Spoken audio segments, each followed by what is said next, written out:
इतना रोशन दिन और तेज़ धूप देख के तो लगता है कि फटाफट से ये सारी स्नो मेल्ट हो जाएगी और इतनी तेज़ धूप है तो कुछ भी नहीं बाकी बचेगा। लेकिन नहीं भाई, सामने जो घर है उनकी छतों पे देख ले किस तरह से सारी स्नो जो है, जो थोड़ी बहुत बच गई थी वो एकदम से फ्रीज़ हो चुकी है। और ये फ्रीजिंग आइस ही है, आइस जो जम जाती है उस तरह की है, स्नो तो नहीं है। स्नो तो बहुत सॉफ्ट होती है, जब पड़ती है तो तब तो अच्छी लगती है, लेकिन बाद में जब जम जाती है तो बहुत मुश्किल लगता है। और इस तेज़ धूप में इतना भी दमखम नहीं कि इस फ्रीजिंग आइस को पिघला सके। घरों की छतों पे बिल्कुल हल्की सी पतली सी तह जमी हुई है, लेकिन वो भी मेल्ट नहीं हो रही।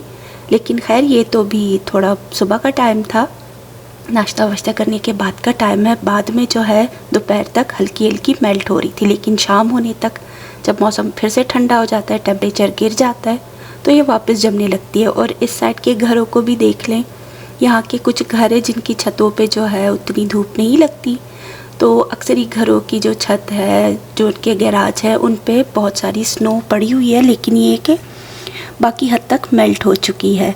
तो खैर, यहाँ पे तकरीबन 12:30 बजे के बाद का टाइम था, तो सोच रही थी कि क्या बनाऊँ क्या करूँ। लेकिन उससे पहले हेलो जी, अस्सलाम वालेकुम। कैसे आप सब? उम्मीद करती हूँ सब ठीक होंगे, खैर आफियत से होंगे। मैं भी एकदम ठीक हूँ। अगर मेरे चैनल पे नए आए तो प्लीज़ सब्सक्राइब कर ले, लाइक कमेंट शेयर ज़रूर करें। तो चले, व्लॉग का आगाज़ मैं सुबह नाश्ते के टाइम से करती हूँ। आज नाश्ते में बना रही थी मैं बस पूरी, और साथ ही जो आलू की तरकारी होती है वो बना रही थी। आलू रात को ही बॉयल करके रख लिए थे, तो सुबह उठते साथ ही बस उनको छील लिया और हाथों से इस तरह से मोटा मोटा मैश कर लिया था।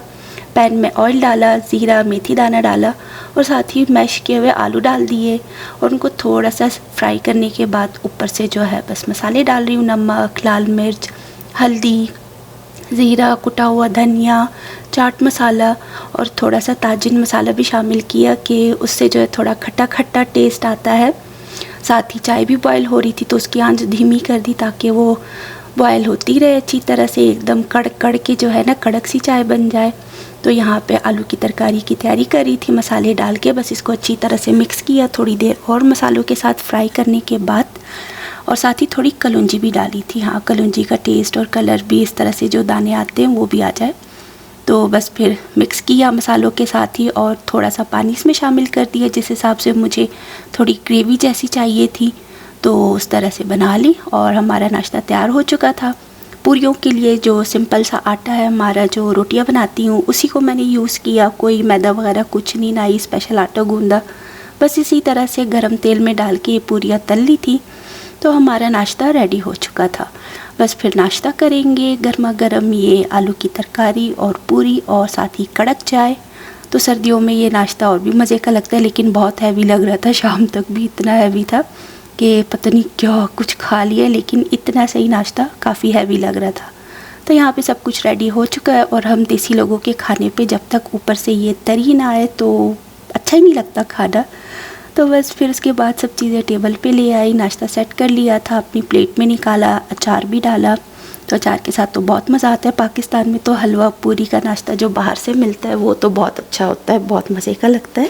लेकिन खैर, यहाँ पे घर पे बना लिया था थोड़ा बहुत, और उसके बाद बस फिर काम समेटने थे, डस्टिंग कर ली थी, झाड़ू वगैरह भी अच्छी तरह से लगा लिया, ब्रश के साथ ही क्लीनिंग कर ली थी। अब जो है बस कचरा समेट के उसके बाद बर्तन धोने हैं, साथ ही खाना बनाना है। खाने में जो है मैं चिकन हलीम बना रही थी, तो चिकन निकाल लिया डीफ्रोस्ट होने के लिए। साथ ही कुछ चीज़ें, दालें वगैरह, गंदम, सब जो चने थे मेरे पास बॉयल की हुई रखी थी फ्रीज़र में, वो निकाली डीफ्रोस्ट हो जाए। साथ ही थोड़ी बहुत और मिक्स दाल और चावल भिगो के रखती हैं कि इन सबको एक साथ ग्राइंड कर लूँगी और हलीम बनाऊँगी। देखती हूँ कैसी बनती है मेरी हलीम, हर बार बनाती हूँ अच्छा नहीं बनता। आटा भी निकाल के रखा है, आटा गूंदना है, साथ ही जो है क्लीनिंग का काम तो हो ही गया है। बस फिर उसके बाद मोप करना है, पोछा लगा दूंगी, और टाइम भी जो है यहाँ पे अच्छा खासा हो रहा है। तो खैर चले, अब लगते हैं अपने काम पे। यहाँ पे देख लें मेरा मोप आ चुका है, तो चलते हैं बस अपनी सफाई स्टार्ट करते हैं।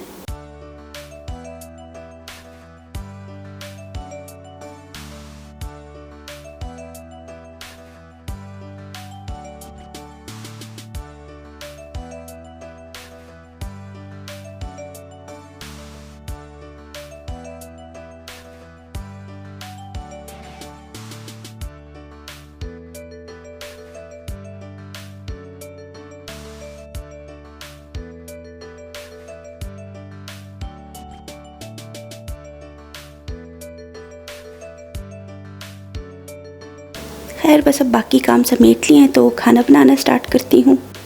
बोनलेस चिकन है, ब्रेस्ट पीस, तो वो मैंने साबित ही डाल दिए हैं।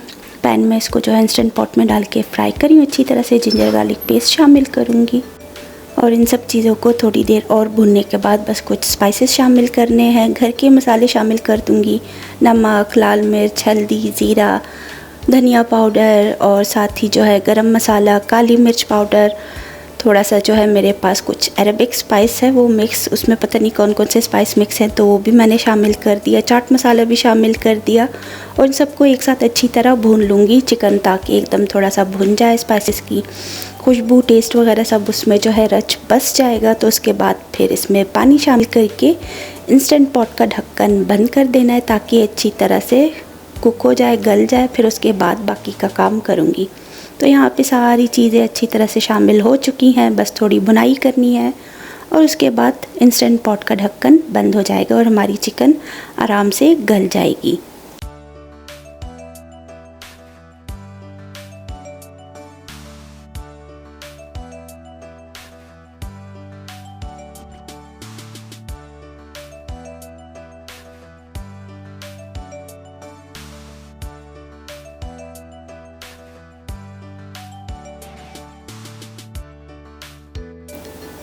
चिकन जब अच्छी तरह से गल चुका था तो उसके बाद मैंने इंस्टेंट पॉट का ढक्कन खोला। स्टीम ख़त्म हो चुकी थी, बस अब चिकन को थोड़ा सा स्पून के साथ तोड़ तोड़ के मैंने रख दिया है। और अब जो मैंने सारी चीज़ें एकदम ग्राइंड करके रखी हुई थी तो वो शामिल कर दूँगी। इंस्टेंट पॉट का ढक्कन फिर से बंद करके इसमें रख दिया था ताकि दालें वगैरह, चावल जो भी हैं सब वो एकदम अच्छे से गल जाएँ, थोड़ा सा पेस्ट जैसा बन जाएगा। तो इनको डाल के फिर से ढक्कन बंद कर देते हैं।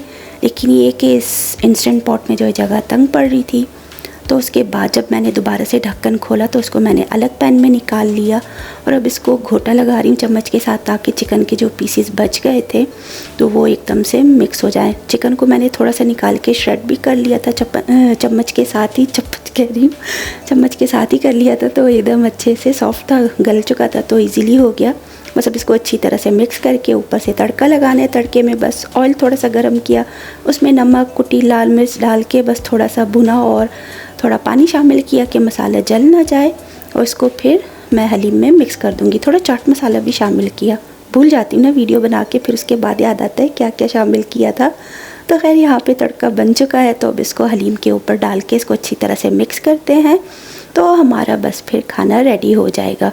हलीम जब भी बनाती हूँ पता नहीं क्यों हमारा वो टेस्ट नहीं आता है जो बाहर के खाने जो होते हैं, हलीम जो बाहर की मिलती है रेस्टोरेंट्स वगैरह पे, ठेलों पे या फिर छोटे मोटे जो होटल होते हैं पकवान वालों के, उनके इतने अच्छे बनते हैं, हमारा क्यों नहीं बनता समझ नहीं आता। एंड में थोड़ा सा गरम मसाला ऊपर से और शामिल कर दिया। बाकी मेरे पास जो है पुदीना वगैरह और कुछ तो था नहीं, ना ही लेमन था, तो मैंने फ्राइड अनियंस और अदरक के साथ ही गार्निश कर लिया और यहाँ पे खाना रेडी हो चुका था। तो बस फिर खाना खाते हैं, उसके बाद की रूटीन आपके साथ शेयर करती हूँ। तो यहाँ पे अब शाम का टाइम हो रहा है, बर्तन आधे से ज़्यादा धुल चुके हैं, बाकी के जो थोड़े रहते हैं वो भी वॉश करती हूँ।